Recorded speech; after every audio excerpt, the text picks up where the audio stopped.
চিত্রনাট্য তো প্রায় আমরা 5 বছর ধরে দেখছি, আর একই ক্যাসেট প্রায় বাজিয়ে গেছেন। আমি জানি না উনি বেঙ্গলের পলিটিক্স কতটা ফলো করেন।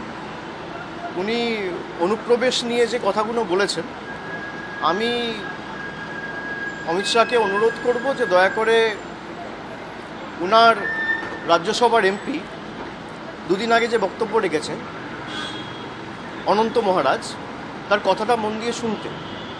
2 মাস আগে তাদেরই লোকসভা এমপি জগন্নাথ সরকার যে কথাটি বলেছে সেই কথাটি মনোযোগ দিয়ে শুনতে। আমি বলছি না, 50 জনের বেশি বিজেপির এমএলএ যে রাজ্যসভার সাংসদকে পদ্মফুল চিহ্নে জিতিয়ে রাজ্যসভায় পাঠিয়েছে, সেই বিজেপির সাংসদ অনন্ত মহারাজ বলছেন যে দেশের স্বরাষ্ট্রমন্ত্রী হচ্ছে সবথেকে বড় ঘুষপেটি আর পাকিস্তানি। আমার কথা না, যে বিজেপির সাংসদকে বিজেপির বিধায়করা নির্বাচিত করে সংসদে পাঠিয়েছে সেই বিজেপির সাংসদ বলছে। 2 মাস আগে লোকসভার সাংসদ রানাঘাটের জগন্নাথবাবু সে বলছে যে বিজেপি যদি বাংলায় ক্ষমতায় আসে তাহলে আর বর্ডার বলে কিছু থাকবে না। সেই বর্ডার অমিত শাহ সিকিওর করার জন্য মমতা বন্দ্যোপাধ্যায়কে দায় দিচ্ছে। যে বিজেপি দলের সাংসদ বলছে যে যদি বাংলায় বিজেপি ক্ষমতায় আসে তাহলে ওপার বাংলা আর এপার বাংলায় এক করে দেবো, কোনো কাঁটাতারের বেড়া আর থাকবে না। কে বলছে? জগন্নাথ মজুমদার। আমি বলছি না, তৃণমূল বলছে না, বলছে বিজেপির নির্বাচিত সাংসদ। বিজেপি কি তার বিরুদ্ধে কোনো শোকজ নোটিশ সার্ভ করেছে? বিজেপির সর্বভারতীয় সভাপতি বা দলের নেতৃত্ব কি তাকে দল থেকে বহিষ্কার করেছে? বিজেপির নেতৃত্ব তার বিরুদ্ধে কোনো রকম কোনো ব্যবস্থা নিয়েছে? এখনও পর্যন্ত রাজ্যসভার সাংসদ অনন্ত মহারাজকেও শোকজ করা হয়নি, আর আমি যদ্দূর জানি জগন্নাথবাবুকেও শোকজ করা হয়নি। তা অমিত শাহ আগে তাদের দলের বিধায়ক লোকসভা এবং রাজ্যসভা তাদের সাথে কথা বলুক, তারপর এসব বলবে। আর যে সমস্ত এইসব চিত্রনাট্য আমাদের দেখাচ্ছে যে ঘুষপেটিয়া, আরে আপনি দেশের স্বরাষ্ট্রমন্ত্রী, দেশের রাজধানীতে বিহার নির্বাচনের 4 দিন আগে বিস্ফোরণ হয়েছে, দায়ী কার? দিল্লিতে মমতা ব্যানার্জির সরকার। জম্মু কাশ্মীরে 4 জন জঙ্গি ঢুকে 26 জনকে দিনের আলোতে গুলি করে ঝাঁঝরা করে মারল। জম্মু কাশ্মীরে পুলিশের দায়িত্বে কে রয়েছে? ইউনিয়ন মিনিস্ট্রির আন্ডারে রয়েছে পুলিশ। বর্ডারের পাহারায় কে দায়িত্বে রয়েছে? বিএসএফ। তাহলে একদিকে বিএসএফ আপনার স্বরাষ্ট্র মন্ত্রকের অধীনে, অন্যদিকে দিল্লি পুলিশ থেকে শুরু করে জম্মু কাশ্মীর পুলিশ আপনার স্বরাষ্ট্র মন্ত্রকের অধীনে। তাহলে দিল্লিতে কেন হলো? জম্মু কাশ্মীরে পেহেলগামে কেন হলো? এর দায় কার? ভারতবর্ষে যবে থেকে স্বাধীন হয়েছে, দেশের স্বাধীনতার পর সারা দেশে সবথেকে ব্যর্থতম এবং সবথেকে অপদার্থতম যদি কোনো স্বরাষ্ট্রমন্ত্রী থেকে থাকে তার নাম হচ্ছে অমিত শাহ। আপনি জিজ্ঞেস করুন, যে বিজেপির সাংসদরা বলছে যে দেশের স্বরাষ্ট্রমন্ত্রী নিজে একজন ঘুষপেটিয়া, সে এসে বলছে বাংলায় ঘুষপেটিয়া আটকাবো।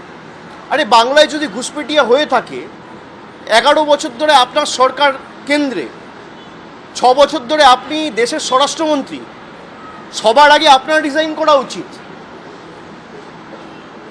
আপনি কাকে এসব বোকা বানাচ্ছেন? কাকে এসব বলে বোকা বানাচ্ছেন? আর মতুয়াদের যেভাবে ওই নাগরিকত্ব দেখিয়ে আপনারা গাজর দেখিয়েছেন, মতুয়াদের প্রতিনিধি ভারতীয় জনতা পার্টির লোকসভার সাংসদ এবং বিধায়করা বলছে যদি মতুয়ার নাম বাদ যায় বাদ যাবে। এ আবার তৃণমূল বলছে না, বিজেপির লোকেরাই বলছে। দুর্নীতি বন্ধ করার কথা বলছে, আর সবথেকে বড় দুর্নীতিবাজটাকে পাশে বসিয়ে প্রেস কনফারেন্স করছে, যাকে টিভির পর্দায় টাকা নিতে দেখা গেছে। এই হচ্ছে ভারতীয় জনতা পার্টির রাজনীতি। যারা বাংলাকে অপমানিত করেছে, উনি গুয়াহাটি থেকে বাংলায় এসছে কালকে ফ্লাইটে। আসামের মুখ্যমন্ত্রীর নাম হচ্ছে হিমন্ত বিশ্ব শর্মা। তিনি 2 মাস আগে বলেছেন যদি কেউ বাংলায় কথা বলে তাকে ধরে ডিটেনশন ক্যাম্পে নিয়ে যাও, জেলে ঢোকাও। আপনি হিমন্ত বিশ্ব শর্মার বিরুদ্ধে কী ব্যবস্থা নিয়েছেন? বাংলার ইতিহাস জানে না। রবীন্দ্রনাথ ঠাকুরকে আজকে বলেছে রবীন্দ্রনাথ সান্যাল।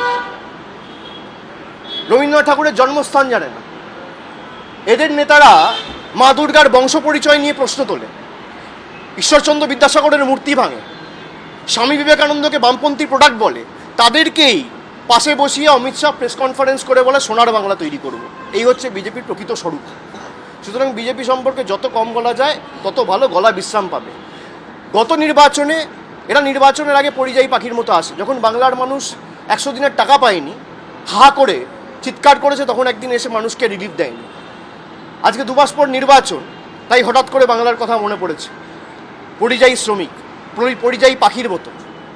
আজকে পরিযায়ী শ্রমিক থেকে শুরু করে বয়স্কদের যেভাবে হ্যারাস করা হচ্ছে এসআইআরের নাম করে, আজকেও একজন রামনগরে মারা গেছে, গতকালও একজন রানীবাঁধে মারা গেছে। রোজ সকালে একটা করে মৃত্যু সংবাদ। কটা বিজেপির নেতা সাংসদ গেছে এই মানুষগুলোর পাশে দাঁড়াতে?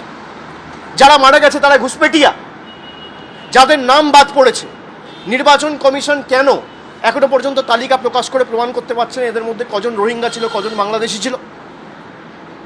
আজকে দেখলাম স্বরাষ্ট্রমন্ত্রী রোহিঙ্গার বাংলাদেশি নিয়ে কিছু বলছে না। এতদিন এসে খালি বলতো রোহিঙ্গার বাংলাদেশ।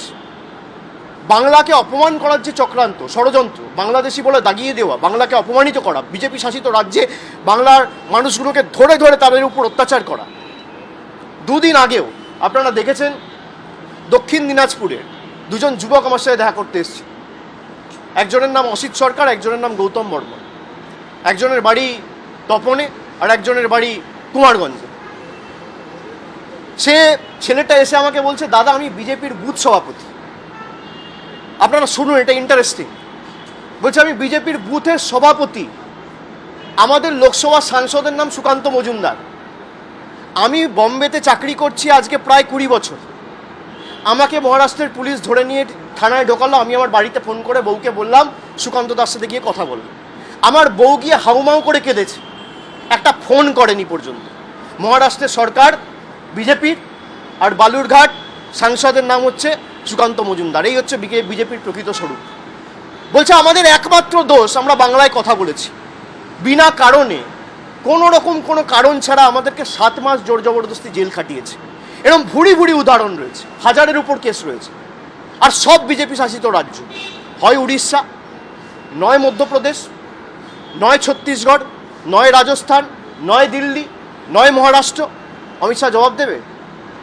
আপনারা সাংবাদিকরা প্রশ্ন করেন না কেন? মিডিয়া হাউসের চাপ আছে আমি জানি, কিন্তু প্রশ্ন করতে তো অসুবিধা নেই, প্রশ্ন করুন। যে আপনি রবীন্দ্রনাথ ঠাকুরকে বলছেন রবীন্দ্রনাথ সান্যাল, প্রধানমন্ত্রী বঙ্কিমচন্দ্র চট্টোপাধ্যায়কে বলছে বঙ্কিম দা, রবীন্দ্রনাথ ঠাকুরের জন্মস্থান চেনেন না, পঞ্চানন বর্মাকে বলছেন পঞ্চানন বর্মন। আপনারা কি বাংলা নিয়ে কাজ করবেন? আপনার বিধায়ক সাংসদরা বলছে মতুয়ার নাম বাদ গেলে যাক। আপনার লোকসভার সাংসদরা বলছে যে আমরা বর্ডার রাখবো না, আর আপনি সেই বর্ডার সিকিউর করতে চান। আপনি হোয়াইট পেপার রিলিজ করুন, কেউ তো বারণ করেনি। এরা ক্ষমতায় আসার পর নোটিফিকেশন ইস্যু করে যে বর্ডারে 2 কিলোমিটার 5 কিলোমিটার এদের ক্ষমতা ছিল, সেটা বাড়িয়ে কোথাও 50 কিলোমিটার করেছে, কোথাও 80 কিলোমিটার করেছে। তারপরেও জঙ্গি হামলা হবে কেন? আর যার ব্যর্থতার কারণে জঙ্গি হামলা হচ্ছে, সেই আইবি চিফ বা আইবি ডাইরেক্টর তপন ডেকাকে আপনি 1 বছরের এক্সটেনশন দেবেন কেন? তার মানে এই যে ঘটনাগুলো ঘটেছে, আপনাদের কি কোনো কম্পালশন রয়েছে? কিছু তথ্য লুকানোর চেষ্টা করছেন, যে কারণে যাদের ব্যর্থতার কারণে মানুষ মারা যাচ্ছে তাদেরকে এক্সটেনশন দিচ্ছেন? আমার প্রশ্ন খালি এটুকু। আর বাকিটা আমি অনুরোধ করব, বাংলায় এসছেন, বাংলার শীত উপভোগ করুন, বাংলার রসগোল্লা খান। এমনি বাংলার মানুষ লাড্ডু দেবে 3 মাস পরে। বাংলার আলু পোস্ত ভাত খান। দিল্লির থেকে বাংলার হাওয়া ভালো, একিউআই ভালো। দিল্লিতে 500-র উপরে, তুলনামূলকভাবে আমাদের পরিবেশ অনেক ভালো। আপনি নিঃশ্বাস প্রশ্বাস ভালো করে বাংলায় নিন, প্রাণায়াম করুন। আর খালি নির্বাচনের আগে নয়, প্রতি মাসে বাংলায় আসুন, বাংলার মানুষের কথা শুনুন, পারলে বাংলার মানুষের পাশে দাঁড়ান। এবিপি আনন্দ, এগিয়ে থাকে, এগিয়ে রাখে।